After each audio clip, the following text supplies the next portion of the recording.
Alam mo yung feeling na nawawalan ka na ng pag-asa? Kasi lahat na-try ko na eh. Parang nagsasayang lang ako ng pera kasi walang gumagana. Nawawalan ako ng kumpiyansa sa sarili ko, wala na yung self-confidence ko. So, yan yung pakiramdam ko before nung bago kong malaman ang solusyon sa cystic acne ko. So, naiintindihan kita kung ano pinagdadaanan mo ngayon kasi nanggaling din ako dyan. Alam ko kung gaano kahirap yung pinagdadaanan mo, nakakawala siya ng self-confidence sa sarili, di ba? So, gumawa ako ng video na to para makatulong sa'yo. At ito ay part 2 lamang ng solusyon sa acne ko, sa pimples ko. So, I highly suggest na panoorin mo muna yung part 1 dahil alam kong makakatulong yun sa'yo. Marami ding tips doon para tuluyang mawala na yung cystic acne mo or yung pimples mo at kuminis ka na. At ito rin, importante din na tapusin mo tong video na to dahil alam ko na makakatulong rin to sa'yo. So, simulan na natin. Alam kong nahihirapan ka na sa paghahanap ng solusyon sa parang walang ending na problema.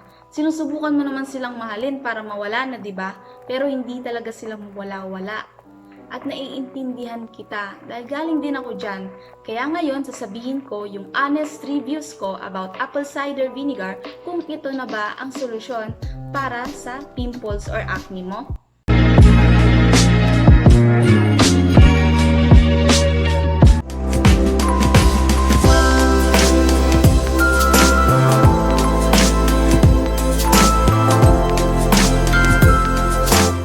Hola sa mga magaganda at pogi kong subscribers dyan. Bago ang lahat, gusto kong mag-subscribe ka na at i-hit mo yung notification bell dahil ayokong ma-miss mo yung mga videos na gagawin ko regarding sa beauty at sa health na alam kong makakatulong sa'yo. At syempre, bigyan mo to ng thumbs up para lalo ko pang mapabuti at maayos yung mga videos na alam kong makakatulong para sa'yo. Salamat at na-appreciate ko bawat isang nanonood sa inyo.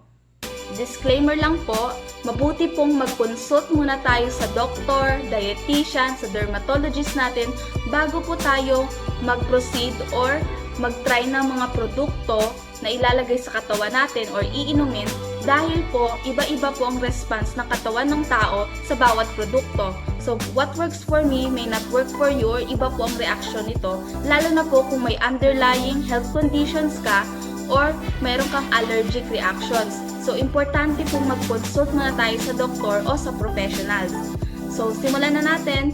So, ang apple cider vinegar na ba ang gamot o ang solusyon sa iyong mga pimples? So, napakadaming benefits kasi ng apple cider vinegar or ACV. Ang ACV ay gawa sa two-step process. Una, yung manufacturer, ine-expose yung crushed apples sa yeast na dahilan para yung sugar ay mag-turn into alcohol. Next is maglalagay sila ng bacteria para lalo pang ma-ferment yung alcohol, which will become acetic acid. Yung mga researchers naniniwala sila na yung acetic acid sa apple cider vinegar ay yung dahilan para sa mga health benefits ng apple cider vinegar. So, number 1, nakakababa ito ng blood sugar levels at nakakamanage ng type 2 diabetes. So, disclaimer lang po, kung nagtitake ka ngayon ng pampababa ng sugar na medication, consult with your healthcare provider bago ka mag-intake ng any kind of vinegar. Importante po mag-consult muna sa doktor natin and dietitians bago mag-try ng kahit ano dahil iba-iba po ang response ng katawan ng tao sa bawat substance. So, halimbawa, sa kanila, positive ito or nag-e-effect. Tapos kung sa'yo, halimbawa, may underlying healthcare conditions ka po or may allergic reactions ka, maaaring maging negative ito. So, importante pong sigurado munang safe tayo. Number 2 is weight loss. So, ang dami pong studies na nagpapakita na vinegar suppress your appetite. So, that means po na ang vinegar, feeling nun, nagpapafeel siya ng full ka pa or busog ka pa. So, that means na kukonti yung pag-intake mo ng pagkain, kukonti yung pag-intake mo ng calories. So, yun yung reason kung bakit ka papayat. So, kung gusto niyo po malaman kung paano ako magpapayat in just 1 week without exercise, using apple cider vinegar lang, ito po, click that link dyan sa upper right ng iyong screen at nasa description box po siya, nakalagay paano pumayat in just 1 week with apple cider vinegar. Lagay ko lang po dito.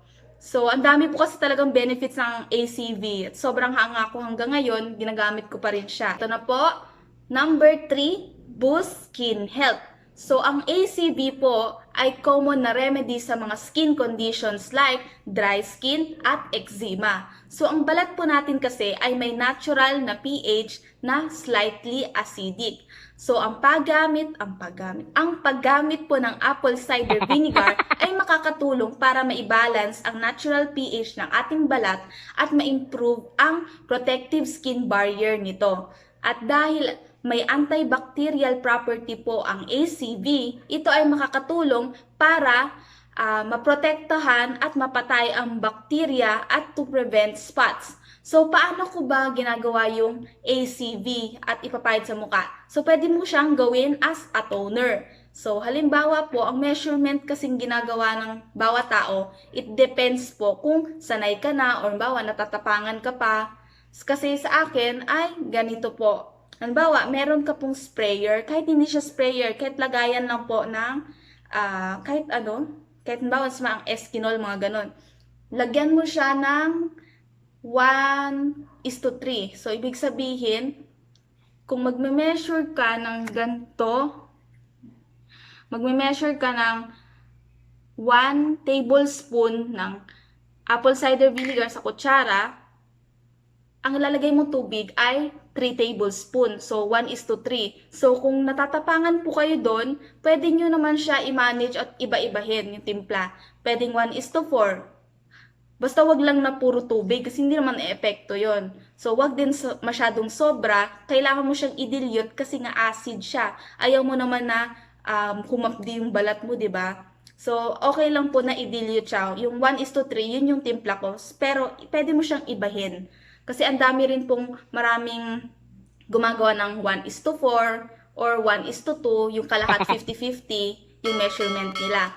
So, yun lang po. Ako naman, wala akong nilalagay na iba na, di iba naglalagay ng lemon. Kasi sa akin, pag naglagay pa ako nun, mas mabilis siya ma-expired or yung niya, yung shelf life niya, di ba? Mas lalong bibilis kung maglalagay pa ako ng mga ibang ingredient. So, yun lang pong ginagawa ko para mas matagal ko siyang magamit. At pwede mo siyang spray kung may spray bottle ka, pwede mo siya lagay sa spray or sa ginaganyan lang. Tapos, cotton lang po. Kahit anong type ng cotton, okay lang siya. So, maganda rin after po na, halimbawa, naglagay ka na, ipat-pat mo siya para ma-absorb ng balat mo. Sabi nga nila, diba, sa skincare, pag ikaw maglalagay ng mga kahit mga toner, cream, ipat-pat mo siya, gano'n. Kasi nga po, ay para ma-absorb siya ng balat. Consistent lang po ako sa paglagay ng apple cider vinegar sa mukha ko in just 1 week. Napapansin ko na wala yung redness, nawala yung pamumula, tapos nabawasan na yung mga pimples na tumutubo. Bale, hindi siya tuluyang naubos dahil nga cystic acne siya. So, ang nagpawala talaga tuluyan ng cystic acne ko at nagpawala ng mga pimples na yan ay ito, yung part 1. So, importante na mapanood nyo po yan kasi gusto kong malaman nyo rin at ma-share ko sa inyo kung ano yung nagpawala ng pimples ko na baka mag-work din sa inyo. So, iba-iba nga po tayo ng response ng katawan. So, make sure na mag-consult muna tayo sa dermatologist natin. So, ano pa ba yung mga naging effect ng toner na to? Nawala yung mga pimples na patubo pa lang. Halimbawa, blackheads, yung whiteheads, wala na masyado. Tapos, nabawasan din yung pag-produce ng oil ko sa T-zone. Kasi napaka-oily po ng balat ko. Tapos, at the same time, dry din siya pag malamig. So, nawala yung dryness niya kasi na-manage niya po at na-equal niya yung pH ng balat. Tapos, nawala din yung pagiging oily dito sa ilong ko at sa dito. Yung T-zone na yan. Tapos, ano pa ba? Na-exfoliate din siya. Kasi natural na exfoliant po siya. So, hindi mo na kailangan gumamit ng mga beads.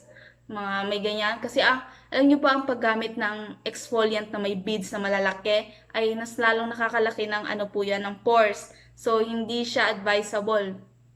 So, maganda rin po yung paggamit ng ACV as a exfoliant para mawala yung dead skin cells mo.